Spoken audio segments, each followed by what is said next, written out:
Welcome to Face to Face. This is a show about change and about what's next. It's a show that wants to ask questions, peel back the layers of our average everyday experience, and go beyond scratching the surface. We interview amazing people with incredible ideas and stories who have done wild, weird, and wonderful things. Remember that imagination shared creates collaboration, and collaboration creates community, and community inspires social change. I'm David Peck, and this is Face to Face.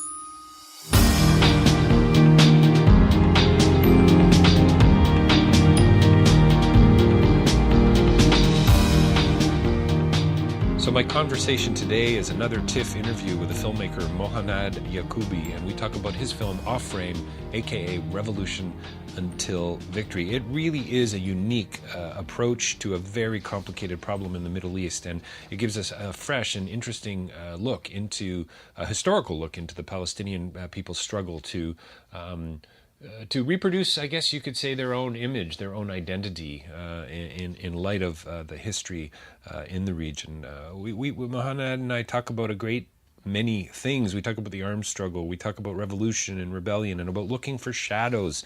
How interesting is that? We get into some of the more fundamental, I suppose, issues in the region, and we certainly touch on a lot of things, and we both smiled at how we could have kept this conversation going for hours. We talk about the power of the people to work towards change. And how's this that he says, quote, "I'm not afraid of disappearing," and I'll let you take that into the interview coming right up. davidpecklive.com for more information about my speaking and my writing and my podcasting, and rabble.ca, of course, as well, for a whole host of other podcasts on political and social issues. Check it out there, rabble.ca. Mohanad Yaqubi on his film Off Frame, aka Revolution Until Victory.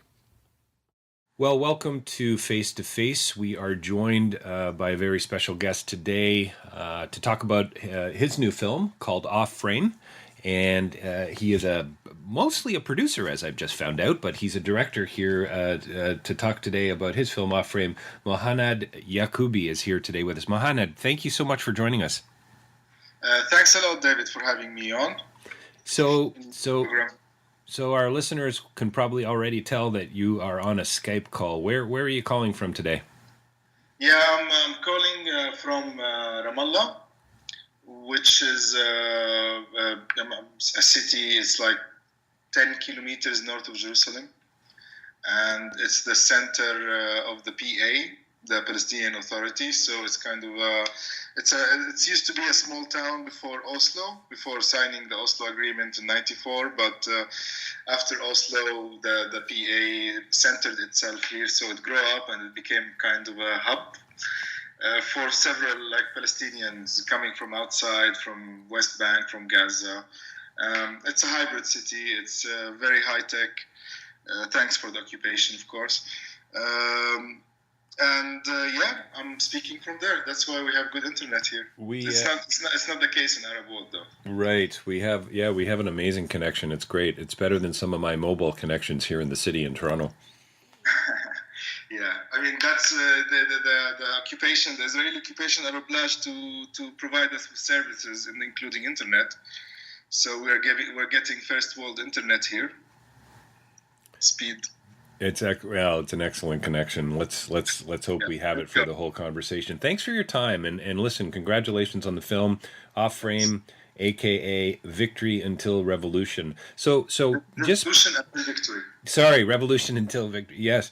So you just mentioned before we hit the record button that you're a producer. Made a comment about that, and not really a director, and yet you've been passionately committed, by the sounds of it, to this project for about 7 years. Tell me why did you decide to add director to your CV? I don't see directing as a job. I see it as a hobby. Okay. I used to be a photographer when I started my, artistic career after university. And I did a lot of photographs. There is one task that I had to photograph 417 villages for this encyclopedic book about architecture. Wow. Old architecture, historical architecture in Palestine. So I did me and my partner in the company, Idiom's Film, Sami Saeed, who's also the other producer in Off-Frame. We did 3 months of photographing, and every day we were doing between 200 and 300 photographs. And after that, I got taught after finishing that task, I couldn't touch the camera to do photographs for a long time. So I hated photography, and I decided to stop until I come in that passion. And that was my fear with directing as well. I don't want to be exploiting myself in directing a lot.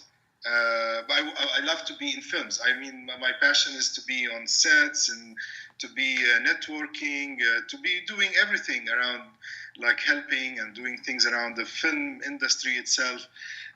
But I wanted to keep directing as not as a hobby, but is to keep as honest as I can and to enjoy it the most. And that's actually, with this film, Off-Frame, took me 7 years almost to finish it, even a little bit longer with the research. But and I think I didn't finish. I mean, I'm still. This is kind of the last version of the film, but I'm still thinking, I can't do that. I can't change this. Maybe next year I will do another part. So it's just a way of life, I think. Right.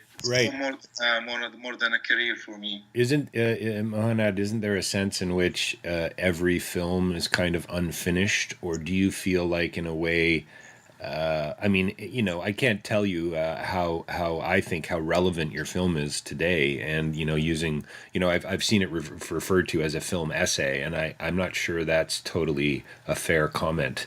I think there's a narrative here. I think there's a story here. Yes, it has that kind of academic edge to it and feel because you're being sort of placed, this historical almost analysis, if you will, of Palestine and the Middle East and the image, frankly. You can listen, I can so tell you're a photographer that, some of the images that you focus on, they're stunning. But anyway, so is there a sense in which you could do a series of films about this issue, this story, this finding of the image for Palestine? I think so. It's more of a period than a film It's more of a research. When I started, I didn't thought that I'm gonna make a film. But the whole story started in 2005. When one of this old man, he doesn't do anything, but everybody respects him around town. I never saw any of his work, and he came to me and listen, I have this short film. I want to subtitle to put English on it. This is kind of my usual job here. I mean, in the company we do subtitling, burning, and export stuff like that. Well, let's come in. I mean, we can give you 1 or 2 days. And especially it's 20 minutes, I was not expecting it would be more than 1 day of work. But when he came in and we start watching and he started telling me the stories behind it, it took us more than a week. And this guy is Mustafa Abu Ali. His name is Mustafa Abu Ali, and he's the founder of the Palestine Film Unit and one of the main figures of that period. He's the one that you dedicate the film to him at the beginning, do you not? Yes, I dedicate the film to him because it's like living in parallel with him, but without having the accessibility. And the accessibility happened when I went to do my master's in London at Goldsmith in 2009. And there, in one of the lectures, there was a course about cinema history, and there was a part of third cinema. And the lecturer, looked at me and you're a Palestinian? No, yeah, I'm a Palestinian. Do you know Mustafa Abu Ali? Yeah, I know Mustafa Abu Ali. I know him quite well. And she told me, so say, what do you know about him? Yeah, he's an old man who lives in the town, but I didn't I saw only one film of him. And then she started to talk about the whole history of militant cinema, Palestinian revolution cinema, and its relation with the international scene, with Jean-Luc Godard, Koji Wakamatsu, Masao Adachi, what's the Santiago Alvarez, and it's like kind of describing an underground network of political parties in relation with films. And it's like that minute I suddenly discovered that, oh my God, there is a history, because there is a link. Palestinian cinema is just it's not only about today. Right. It's not about films about the checkpoints or suicide bombers no, there is something else. A film industry, film scene that was happening that I don't know about. And that day I went back and started researching. I felt a little bit enthusiastic and happy that, finally Palestinians, we have part of this history of cinema, great cinema history. But at the same time I was ashamed, because I didn't know about it, and I was thinking, why don't I know about it? Right. And from there, the whole thing started, digging, and it's very weird because everything is there, but it's not there. It's kind of you're looking for a shadow. Like you can read bits and pieces about things, but there is nothing in one place. You can hear about a film, but you can't see it. You can see the film, but you wouldn't understand the context. So it took me and my partner Reem Schille around 3 years to dig out, and we really found amazing stuff in different places all around the world. But that also brought that question: so why all the time they are complaining about the loss of the archive of the Palestinian films? I mean, they are there, but nobody is looking for them. And that's what made me realize that it is the Oslo thing. It's what we called, in between two brackets, peace, the peace process. Right. The peace process required us to forget about our past so we can be eligible to be in peace, which is not the right thing at the end of the day. I think it's part of our future. If we don't know about that past, how we can deal with the questions and challenges of the future. And I think that this research, more importantly than the film or any kind of a package or product, it's that sense, having the ability to give answers to certain questions like from in different levels, whether it's political level or even technical level. Sure. How to film in hard situation. You'll find all of these answers in that part. So they're like, okay, one of the questions they would have, if you have a 10-minute reel and you're in the middle of the battle, what would you shoot? What would you film? And it's the same question today. I mean, the urgency of the topic. It's the same question today, for example, in the Arab Springs, in many Arab countries, and also the political level of that. So how do we? What are we doing the film for? For the pleasure, for the artistic, or for the message? It's all of these things. I can't specify it at once, but once I see a situation, I have a reference. You say that great phrase, by the way, that it's kind of like it's a period, it's a piece, it's a part of our history, and then you said it's like looking for a shadow. And in the film, I think it comes out that this is a film about people, quote, in search of their own image. Is this about history for you? Is this really about memory and how it's going to affect, what's next and the future and how people respond to current events and to what's going on? I mean, there's a real, as you say, there's a real sense of urgency, I believe, to your film. I think it's for us locally, like for Palestinians, it has a certain urgency. We are now in a situation where we don't know if this is working. The situation we are in. I mean, we can't even invite. We have 3 million Palestinians who are refugees, and they are second refugees now, because like Palestinian refugees in Syria, and now there are refugees in Europe or in Lebanon.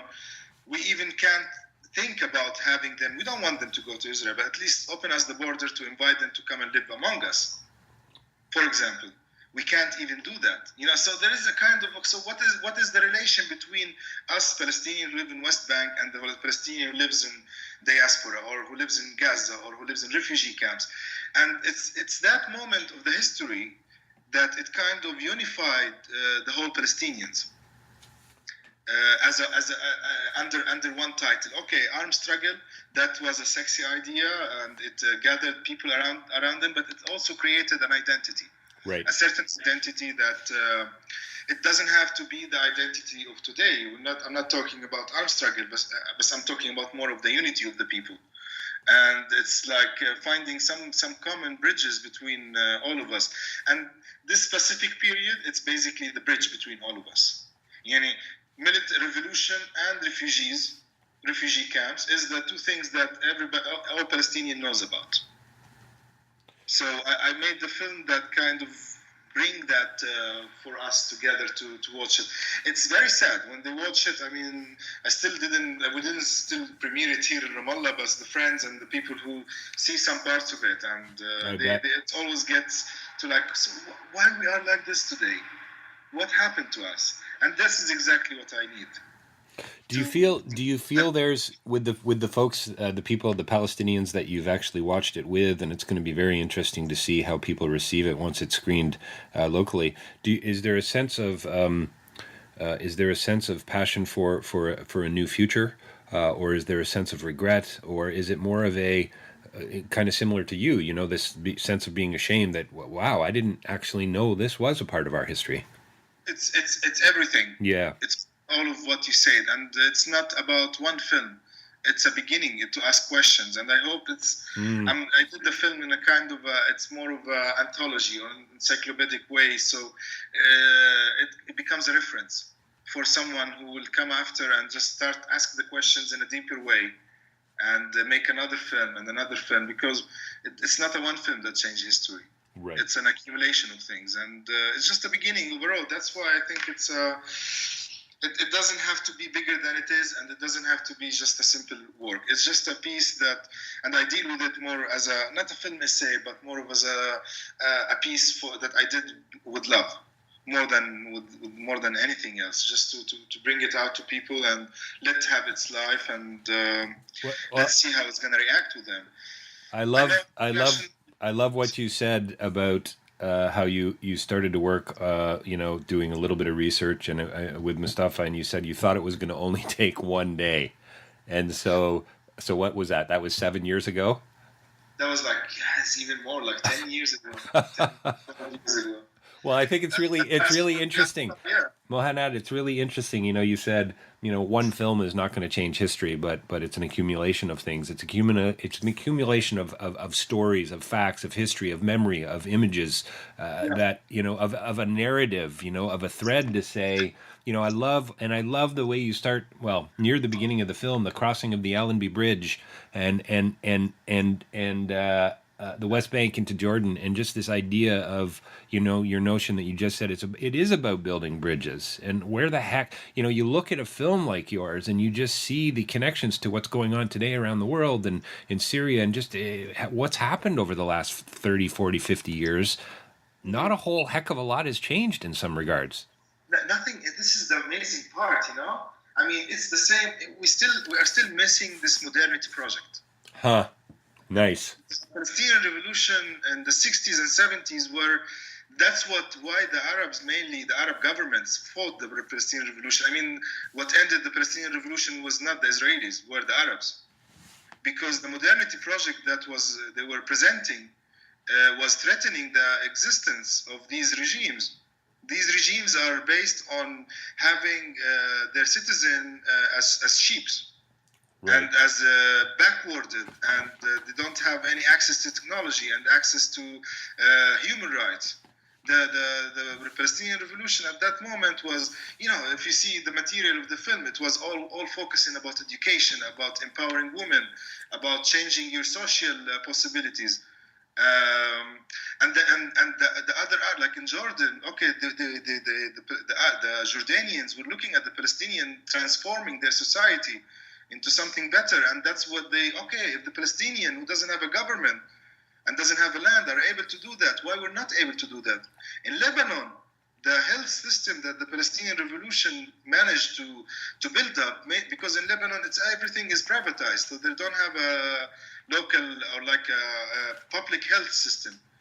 they can go, the Lebanese, to at the time of 70s, they would go and have health treatment for free in the Palestinian health institution system. And that was scary for the governments, for sure. Right. That modernity project is the same questions of the Arab Spring today.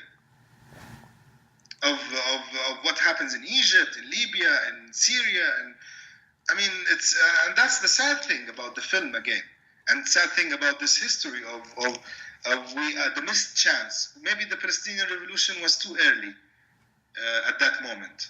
Do you think, so you say that's, you've talked about the sadness. There is, without a doubt, there is a melancholic edge to the film, and reminiscent of older doc films that I've seen in the past, and the black and white footage, I think, sort of evokes that kind of emotional response to some degree as well, and the juxtaposition of the images and so on. But near the end of the film, you've got Yasser Arafat talking, I think, to the UN. Is that right? Yes. And saying, do not let the green olive branch fall from your hand. And he says it several times, I believe, in a row. I mean, is this film for you a hopeful exercise? Was it a hopeful exercise? As you dug more deeply into the research, were you becoming more cynical? Were you losing a sense of the future and hope for what's next? No, it's chronological. What you said, it's all. I passed all of that. you went through all those stages. All of the stages. Yeah, there is at some part there is this hope, and then there's this depression, and there's like you say like, oh, there is no way of doing anything, especially after seeing. I mean, I was in the middle of working in this film while what was happening in the Arab world was still fresh in Egypt. There's like young filmmakers bringing fresh material, Syrians in Lebanon bringing a lot of material. I mean, I felt that was like there was a hope, but then seeing the turnover of situations and thinking about, okay, that also happened with the Palestinian Revolution, felt like it's too strong. I mean, the change is kind of impossible for us. But today, no, I think it's not of one. I mean, it's a continuation, and we more understanding the history, not only the history of the Palestinian Revolution, the Arab world, the French Revolution. You kind of have a sense that you just need to keep going, right, and enjoy doing things. Whatever is going to happen is going to happen. I did what I can. I at least now, at least today, I can say when like 5 years ago when we were talking about Palestinian cinema, we started with Ilyas Liman. Today we start from Mustafa Abu Ali. And many, I mean, no one. Most of the people who are practicing and curators, artists, filmmakers, they start to know about that. There is something before the 80s in the Palestinian cinema. It's a rich history. What's so beautiful to me about what you've done, Mohanad, is you've created this historical document, this piece of art. You've got, as others have said, it's this film essay. It's going to be studied in schools. It's really, I mean, it's working on so many levels, and frankly, it's quite the critique of colonialism too. I mean, you don't have to. Some of it is in your face for sure in the film, and there's one portion where you actually sort of play it out about colonial interests and Zionist ambitions. But I think overall, there's this sense in which, again, it's another historical reference point for all of us, not just for Palestinians. I think so. I mean, I'm sure. The young French filmmakers don't know a lot about, for example, Chris Marker, or a certain work of Chris Marker, or certain work of Vincent Film Group, or political filmmakers who were working in strikes and May '68. That film makes you think that each one has his history of struggle. Right. And I think that's in every place we are facing the same system, the same oppression in somehow, whether in different levels. Some is physical, some is psychological or economical. But at the end of the day, it's this fight between the people's will and the fat cats. It's as simple as that. Right. at the end of the day. And it's whether Palestinian, and at that time, Palestinian in the 70s were seen as the example.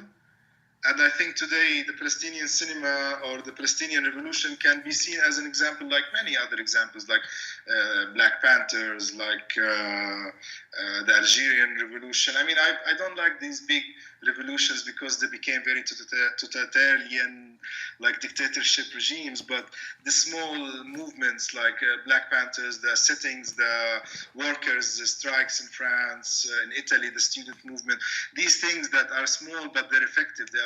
They left a memory of the people who were living at that moment. Would you say as a result of this experience, are you anti-war as a result of this? I mean, was that a very conscious choice to leave Arafat's notion of the olive branch at the end of the film, kind of one of the things for people to take away from? Does that question make sense, Mohanad? Yeah, I mean, the specific one, there is a history because that many of the Palestinian factions in the 74 were against Arafat going to the UN.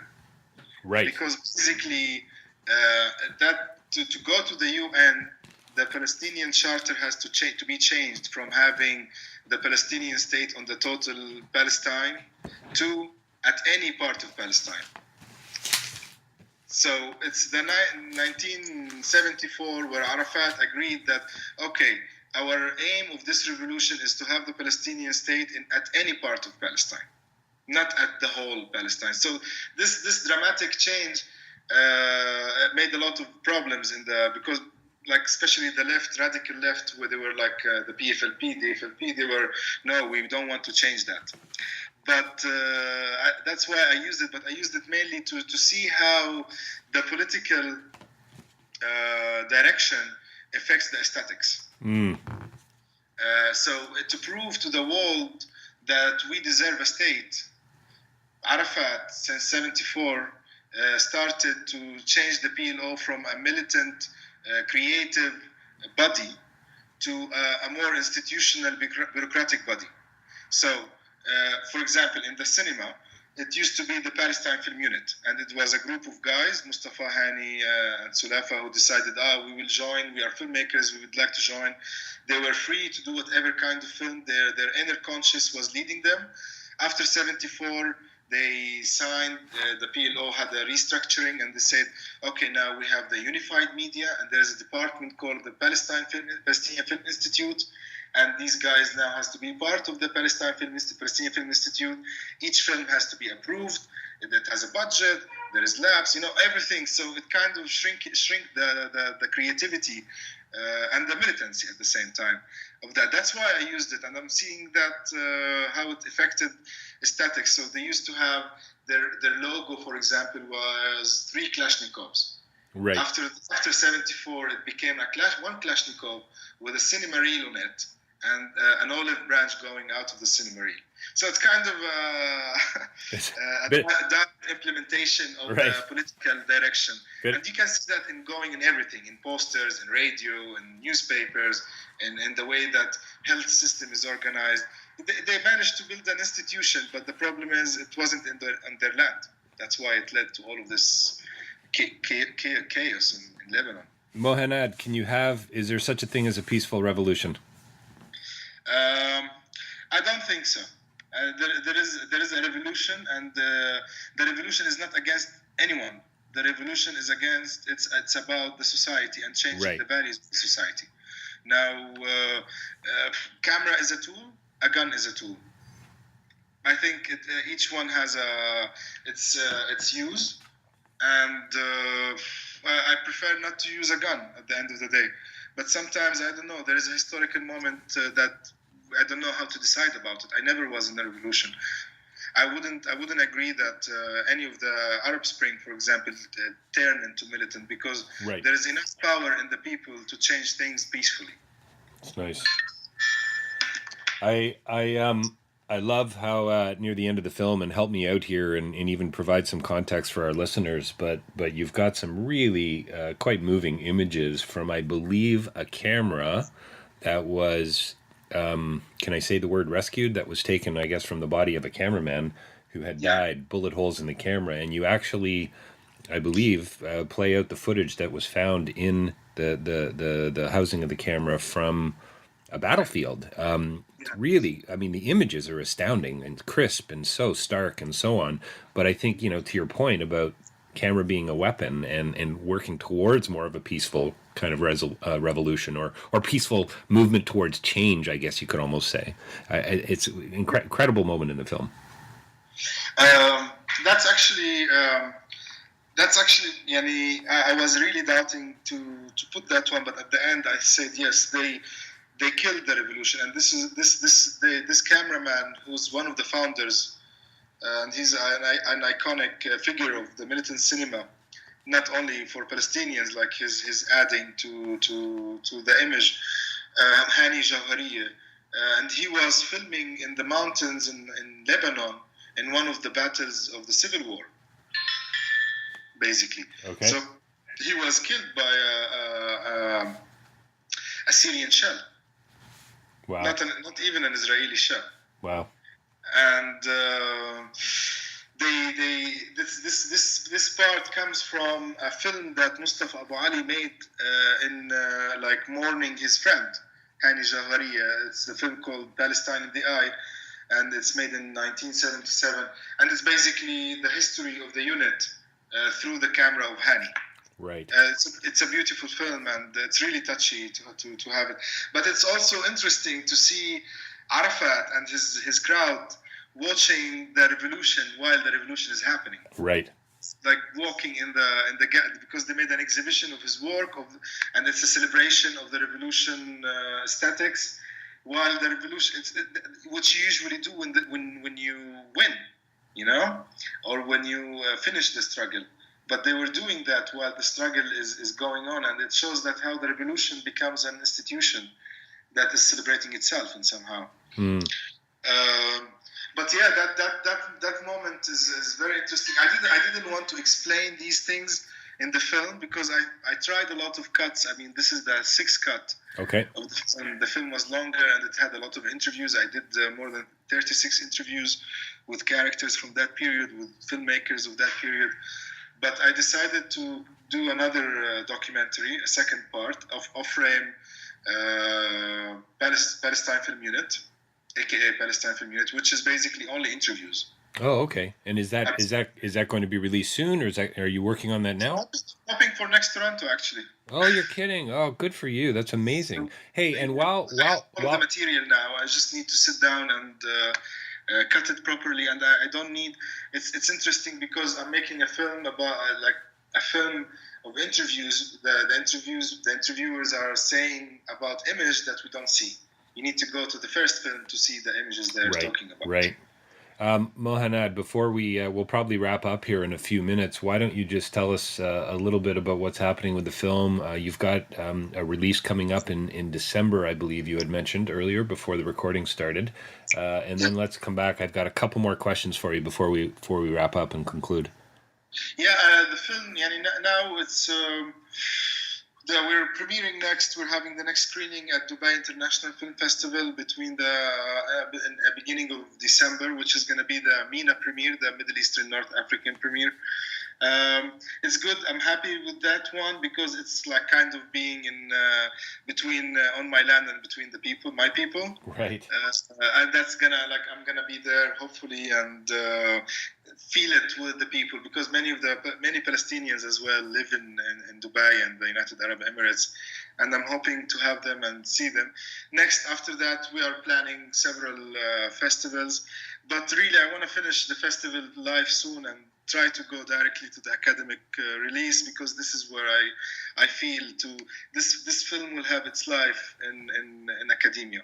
Not in academia, in film students. Yes. Who's gonna watch that and think about making other films from the same period and the same spirit and to make it continue somehow. Well, it's so beautiful that you mention students and how can, I mean, I'm a student, I'm a perpetual student, and I'm in my 50s, and so but typically when you think of a student, you think of somebody young, and there's this sort of startling image you have of Vanessa Redgrave in the film, and she's quoting John Dulles, who says that the old ones, the old ones will die and the young ones will forget.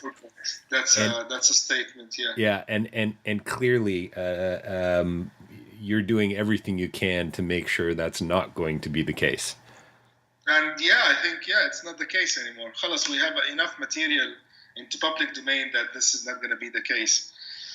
I mean, that's the thing about the Palestinian revolution, no? I mean, yesterday we're having a big event in Ramallah. It's called Kalandi International.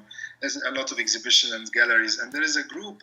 One of the events, there's a group from indigenous Australian filmmakers who came to Ramallah, and yesterday we were meeting them, me and my partner, and it's interesting to see what the Palestinian revolution did, really, in comparing to what the struggle of indigenous people, whether Polynesia or New Zealand, Australia, even in America, it's the Palestinian revolution managed to give an image and words and sound of the Palestinians, and this was very important. Now, I'm not afraid of being lost or disappearing as a Palestinian.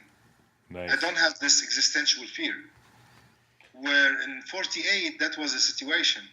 In 1948, with the establishment of the State of Israel, and suddenly there is nothing called Palestine, none on maps, not on political level. You don't have even records of papers or documents. Everything got lost, totally invisible. And the Palestinian revolution brought the Palestinian back. And I like to quote one of, he's a writer and a photography professional, Ilyas Sambar, who said if you're invisible, a camera would be your weapon. And it's really like the Palestinian revolution was not about winning, or it wasn't about a military struggle. I mean, holding gun is not about fighting with it. It's about taking a photograph with that. Right. Shooting was not about killing. It's about listening, making the other hear the sound. And I think that's the 21st century politics. No, it's all about media and existence on being visible on that media. It's a PR. Right. And I think that what the Palestinian revolution managed is to PR an image of Palestinians. Of course, it took the politics and the mechanisms of the 70s, the politics of the 70s, the discussions of Trotsky and Maoist, all of that, and it mingles between them. But it managed to bring us back into a map, into a certain map. Two films that I saw at TIFF over the last couple of years, Mohanad, one last year and I think one year before, A Flickering Truth, I don't know if you've heard of it, and then another film, Silvered Water. And both films that are sort of reminiscent of what you've done here to some degree. They're films about memory, they're films about war, they're films about struggle, freedom, liberation, and about finding, a sense of identity through the image and so on. And I highly recommend them to our listeners, but to you as well. Let's just, we've got to wrap it up, Mohanad. I can't speak forever, so. I'm getting, please do it, man. I'm getting that sense, which is really wonderful. And maybe, and I often say this, but maybe we can do a part 2. I would really like to do that in the future. Maybe next year, huh? Yeah, maybe next year when you premiere your next film. The Battle of Kerma, you've got these shots of the rubble after the bombings. And I believe somebody refers to the rubble as becoming a symbol of resistance. And I couldn't help but see the images that we're currently seeing of Syria and Aleppo and so on and what's going on. And again, just that bridge, that we've, to come full circle in our conversation, not only the bridge in the film, but the bridge that you've referred to, we're just, what is next, we've kind of agreed here together that we really haven't come that far, really. Things have changed in so many ways, and yet we still seem to be at perpetual state of war, and how do you remain hopeful in that, Mohanad? How I was editing the main part, especially the Karama part and the 70 Black September part. It was the war in Gaza in 2014. And my family lives in Gaza. They still live there. Okay. It was a really hard moment. I was like in the studio, and me and my editor were working and watching the images at the same time. We had another screen that was playing Al Jazeera and BBC, and all of the other images are coming, and we were like looking at that, and we were shocked. It's the same. It's like, okay, this is color, this is black and white, but even the composition of the rebels looks the same. Right. Even the bodies, how they are shredded, look the same, and I think that's why I decided to add. I mean, I don't like to add bodies. Right. I hate. I mean, I know it's unhuman, and it's not for the families, but it's just to put that resemblance. To make a kind of an alarm saying, look, we're still the same. Death is the same death. Destruction is the destruction. Why are we still doing this? Why are we still doing it? To ourselves. And but I think we do this because we are not connected to history. Interesting. Okay. And I love, there is a great film for Adam Kurtz, was about the Nazi, hiding the Nazi artifacts in Europe, and he ends the film with the two soldiers in Yugoslavia war, and they were like shocked with the violence, and it's like, how could that happen? And Adam Kurtz wraps it up in a nice way, because we hide our history. Right.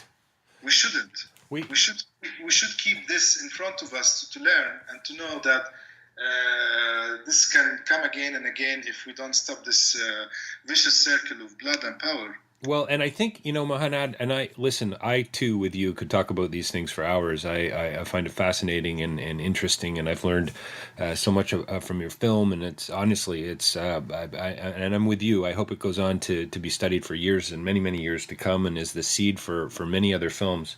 But it's about history, but isn't it also about our ability to, again, I'm going to go with the bridge to the other, the bridge to others, the bridge to Palestinians, the bridge to Cambodians, the bridge to Malawians. How do we, that almost like there's a sense of community even in your film that I get that I think is so desperately lacking in our global context today. You look at American politics and so on. You pretty much can pick any country around the world and look at the politics, and you go, where are the bridges? Yeah. I mean, in that period of making films, it's so interesting to study, David.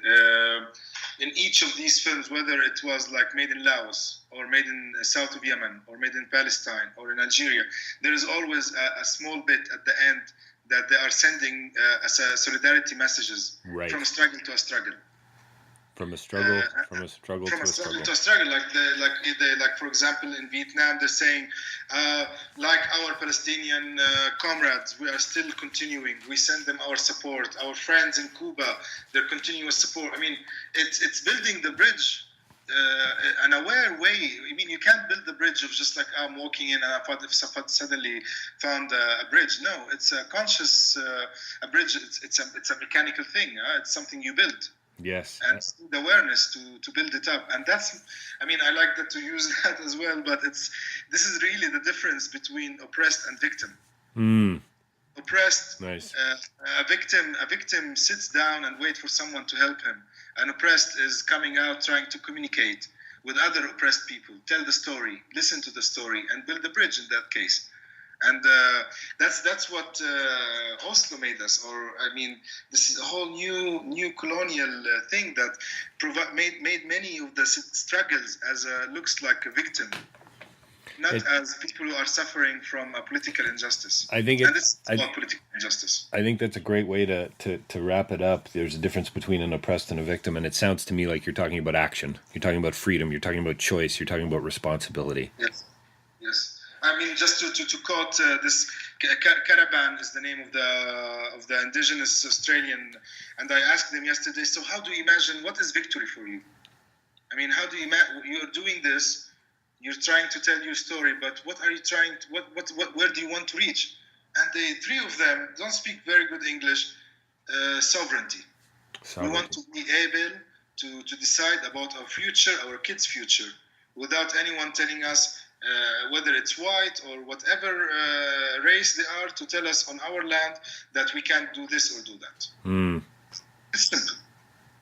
It's very simple, but seeing it's very them, I really cried. I mean, almost cried seeing that it's still valid. Whatever you try to put it with credit cards, international systems, everything. No. The ability to have a future for you and your kids and to live freely, that's the main thing. After that, we can have a communication, we can talk, we can love each other with everything. But before that, it's hard. You're not a free person. It's been an absolute pleasure talking with you, Mohanad Yaqubi, talking today about his new film Off Frame, aka Revolution Until Victory. And by the sounds of it, he may be back at the Toronto International Film Festival next year with his new film. Mohanad, thank you for your time, for your thoughts, your wisdom, your insight, and most of all, thank you for your film. I really appreciate your time today. Thanks a lot, David. Thanks a lot for this chat.